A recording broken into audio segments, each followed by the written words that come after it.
semoga saja kita termasuk orang-orang yang mendapatkan malam Lailatul Qadar. Masya Allah, mudah-mudahan, amin ya rabbal alamin. Oke. Nah Ustadz, kalau untuk mendapatkan kemuliaan bulan Ramadan itu akan ada di 10 hari terakhir. Selain ciri-cirinya ada di malam ganjil, ada ciri-ciri lain nggak sih Ustadz mengenai malam Lailatul Qadar?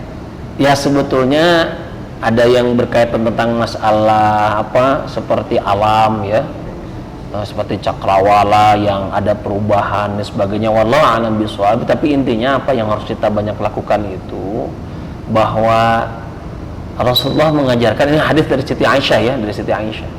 Jadi apa yang harus aku banyak ucapkan di 10 malam terakhir bulan Ramadan itu ada doanya. Apa doanya? Allahumma innaka afuwun karim tuhibbul afwa. Yang artinya, ya Allah, sesungguhnya Engkau adalah Maha Pengampun. Engkau mencintai pengampunan, maka dari itu ampunilah aku. Fa'fu anni. Nah, itu jadi sebetulnya kalau ditanyakan apakah ada secara alami ada cakrawala ini ada perubahan, wallahu a'lam bishawab. Apakah tadi itu hadis ataupun hanya penerawangan orang semata, wallahu alam, saya tidak bisa membenarkan. Tapi intinya ada hal yang harus banyak kita ucapkan di 10 akhir malam Ramadan itu, 10 hari malam Ramadan itu apa? Salah satu mengucapkan Allahumma innaka afuwun karim tuhibbul afwa fa'fu anni. Nah, itu doa yang harus banyak kita sampaikan dan panjatkan kepada Allah Subhanahu wa taala. Oke Ustaz, jadi kalau ciri-ciri malam Lailatul Qadar itu tidak bisa dijelaskan secara gamblang. Nah, kalau misalnya ada nggak ciri-ciri orang yang mendapat kemuliaan Lailatul Qadar itu, ada nggak? Ya tentu saja. Orang-orang yang mendapatkan Lailatul Qadar itu tentu saja adalah sebetulnya akan lebih dirasakan oleh dirinya sendiri ya. Tidak ada yang pernah. Tapi intinya apa? Tentu saja kalau kita melihat kepada keterangan dalam Al-Quran, nah di sana dikatakan apa? Di sana itu ada kesejahteraan, dirinya mendapatkan ketenangan, ya.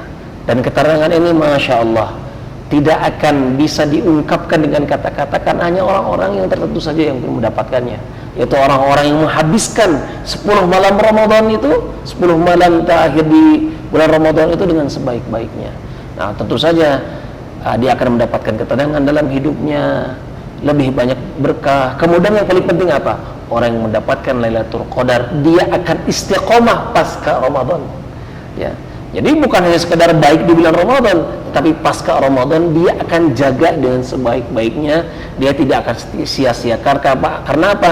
Orang yang mendapatkan malam Lailatul Qadar semakin mengerti bahwa setiap waktu itu berharga dan tidak boleh dilalui dengan sia-sia. Nah, begitu ya. Nah, Ustaz, menarik nih kalau misalnya salah satu di antara hari di 10 terakhir itu Lailatul Qadar, jadi datangnya Lailatul Qadar itu misalnya beberapa menit, beberapa jam, atau seperti apa sih Ustaz? Ya wallahu alam. Intinya kalau kita melihat kepada hadis ini tidak menit dan tidak jam, tapi sampai nanti terbitnya matahari, sampai nanti fajarnya datang, sampai nanti subuh. Jadi kita tidak pernah tahu apa di tanggal 21, 23, 25, 27, 29, kita nggak pernah ada yang tahu. Makanya di 10 hari terakhir bulan Ramadan itu harus dicari, jangan disia-siakan ya. Jangan sampai saya mau pengen di tanggal 21-nya aja, ya belum tentu. Apakah di tanggal 23 belum tentu. Maka orang harus mencari, karena itu rahasia Allah Subhanahu wa taala. Nah, itu ya. Gitu. Baik Ustaz. Nah, sebagaimana saya ketahui gitu Ustaz, kan beberapa orang biasanya melakukan itikaf di 10 hari terakhir itu. Nah, apakah itikaf ini sesuatu yang diajarkan oleh Rasul atau seperti apa? Baik. Ya, kalau kita melihat kepada tadi hadis yang saya sampaikan bahwa Rasulullah itu di 10 malam terakhir ya, 10 malam terakhir bulan Ramadan itu Rasulullah lebih banyak memperbanyak ya. Dengan cara apa? Beliau berdiam, meniatkan dirinya untuk diam di masjid.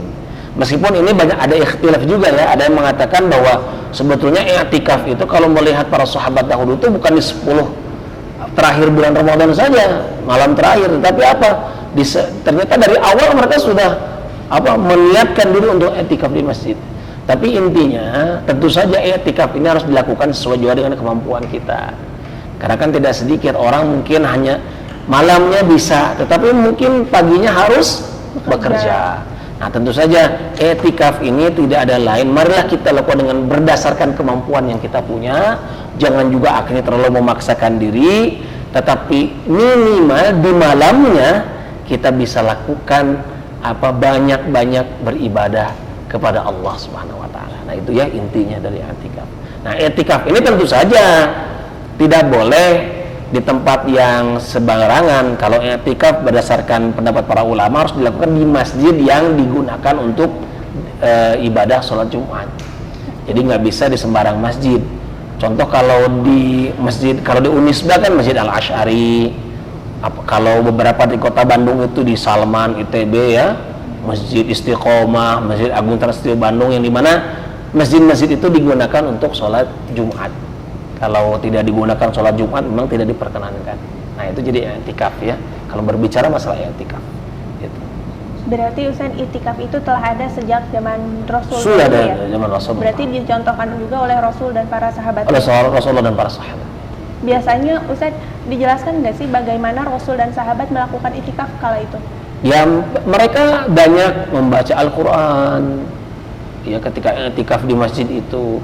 Kalaupun capek mereka beristirahat, tapi tidak lebih banyak tidurnya.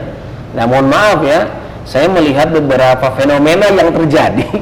Orang i'tikaf itu sekarang di masjid itu lebih banyak ngobrolnya. Jadi misalkan ngumpul dengan teman-temannya di masjid, tapi lebih banyak ngobrolnya, lebih banyak ngomongin orang. Bahkan katanya i'tikaf mau ibadah kepada Allah, tapi malah jadi ngomongin orang, bahkan mengganggu orang. Nggak sedikit saya melihat seperti itu. Nah, maka kalau orang mau meniatkan dirinya i'tikaf, maka niatkanlah betul-betul untuk beribadah kepada Allah Subhanahu wa taala. Bahkan saya melihat di beberapa masjid itu sampai ada yang mendirikan tenda, tidur di sana, ya sahur dia di sana. Nah, ya kalau dia capek dia tidur, tapi jujur saja itu tidak banyak tidurnya dibandingkan dengan ibadahnya. Jadi harus lebih banyak ibadahnya ya dibandingkan dengan istirahat. Nah, itu. Baik. Telah dijelaskan tadi mengenai episode kita kali ini bagaimana menggapai kemuliaan di 1000 bulan ini, 10 hari terakhir bulan Ramadan, yaitu malam Lailatul Qadar. Tadi telah dijelaskan oleh Ustadz bahwa kita harus memperbanyak zikir, memperbanyak doa, membaca Al-Quran, berinteraksi dengan orang-orang yang baik yang membawa kita pada kebaikan tentunya. Baik, sahabat semua, kita telah mengakhiri episode kali ini mengenai menggapai kemuliaan di bulan Ramadan. Nah, insya Allah kita menjadi bagian dari orang-orang yang mendapatkan kemuliaan di malam Lailatul Qadar ini. Amin, ya Rabbal Alamin. Saya Kansya Akila pamit undur diri dari program Ramadan Penuh Berkah, dan terima kasih kepada Ustadz Fauzia. Sama-sama. Assalamualaikum warahmatullahi wabarakatuh.